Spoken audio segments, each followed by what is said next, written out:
बिस्मिल्लाहिर्रहमानिर्रहीम औज़ुबिल्लाहि मिनश शैतानिर्रजीम बिस्मिल्लाहिर्रहमानिर्रहीम। हज़रात जेतरा भी स्टेट में वेठा आहियो, मौलाना सैयद आले रसूल और इमाम ख़ताबी गोठ जा आके अस्सलाम वालेकुम। आके गोठ के जारी लेके लख लख मुबारकियूं जो ही मदरसो ही ख़ताबिन जी आंजी मजलिस जी आंजी मौलवी साहब जी कारी साहब जी मेहनत ऐं उनखे मुंहिंजी दिलि जी गहराइयुनि सां लखें लख मुबारकूं ॾियां थो। हिन जी मौलवी साहब जी हिन ख़ताबिन जी मूंखे ॻोठ खे आंखे अर्ज़ु आहे त हिन जी ऐं हिमायत कजा। तमामु इल्मु बिना कुझु कोन्हे। तव्हां अणपढ़ आहियूं, अणपढ़ खे केरु पुछे कोन थो। सबसे पंहिंजी मुस्लमान क़ौम पिछड़ी आहे। 50 साल पाण रहिया आहियूं।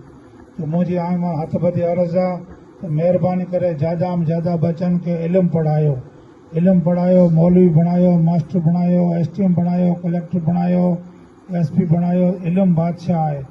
इल्मु बिना को पुछंदो कोन। त हीअ हादसा पिया थियनि ऐं ॾिसो पिया वक़्तु बहुत ख़राबु आहे। बिना मतिलबु साईं शेरमोहन सां अर्ज़ु कयो, उहो बि आके दुबारो अर्ज़ु करियो, हथ ॿधी महिरबानी करे फालतू जो ख़र्चो ख़त्मो ई नामूस न करियो। माइट गुज़ारे वञे थो, उन पुठियां ख़ुदा कान ऐं क़ुर शरीफ़ पढ़ायो। मौलवी साहब 2 रखो, 4 रखो, 8 गुंजाइश हो त 10 रखो। महीनो पढ़ायो, 6 महीना पढ़ायो, 12 महीना पढ़ायो। महिरबानी करे इन पुठियां ऐं हमेशह पढ़ायो। तव्हांजी वॾी महिरबानी आहे। बिना मतिलबु लाखों रुपया ख़र्च करियो था, इहो नामूस करियो था। मैयत खे सवाबु कोन थो मिले। हा कारी साहिब, मैयत खे सवाबु कोन थो मिले। महिरबानी करे ऐं उन पुठियां क़ुर पढ़ायो। ऐं मुंहिंजो ग़रीब हाल सां अर्ज़ु करियां थो, मुंहिंजो अमीर साहब भाउ मुंहिंजो वाल जेको अमीर सां गुज़ारे वियो, उन खां ॾेई अॼु खां वठी मुंहिंजे 2 मौलवी मुक़ररु रखियल आहिनि। अॼु ॾींहुं तक उनखे अमीर साहब खे 2 साल थिया आहिनि और मुंहिंजे वालिद खे 8-10 साल थी विया आहिनि। उन खां पोइ मुक़ररु मौलवी रखिया आहिनि। रमज़ान महीने में 5 मौलवी रखां थो और हींअर मुंहिंजे 2 मौलवी मुक़ररु आहिनि। 24 घंटा मुंहिंजे क़ुर शरीफ़ तिलावत थिए थी और उन खां क़ुर शरीफ़ जो फिदियो ॾियां थो। तो महिरबानी करे ऐं माइटनि पुठियां क़ुर पढ़ायो। महिरबानी करे मुंहिंजी जमात मां सॼी मां हथ ॿधी अपील करियां थो, ख़त्मो ख़र्च फालतू जा ख़र्चा बंदि करियो। असांखे घुराइज आहे सॼो ॻोठ गॾु कजा ऐं हथ ॿधी सॼे ॻोठ मां ऐं माफ़ी घुरंसि।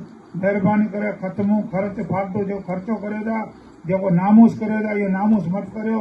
बच्चनि खे क़ुर पढ़ायो, हिन बच्चनि जी हिमायत करियो। हिन बच्चनि खां लख लख मुबारकियूं ॾियां थो जो क़ुर शरीफ़ पढ़नि था। ॿिया जेका इल्मु जेका तालीम वेठा आहिनि, इन खे बि लख लख मुबारकियूं ॾियां थो। ये हिकिड़े ॻोठ जन के मौलवी साहब के कारी साहब के हाजी सखी के नवाज के ॿिया जेतिरी जमात है उनखे लखें लख मुबारक ॾियां थो। बहुत बहुत आने शुक्रिया। मूंखे हिते आणायो, मुंहिंजी इज़त बख़्शी अल्लाह रसूल करे। पीर अब्दुल कादिर ज़ीलानी पीर पागारो करे अञा हमेशह बेड़ा पार हुजनि। शुक्रिया। अस्सलाम वालेकुम।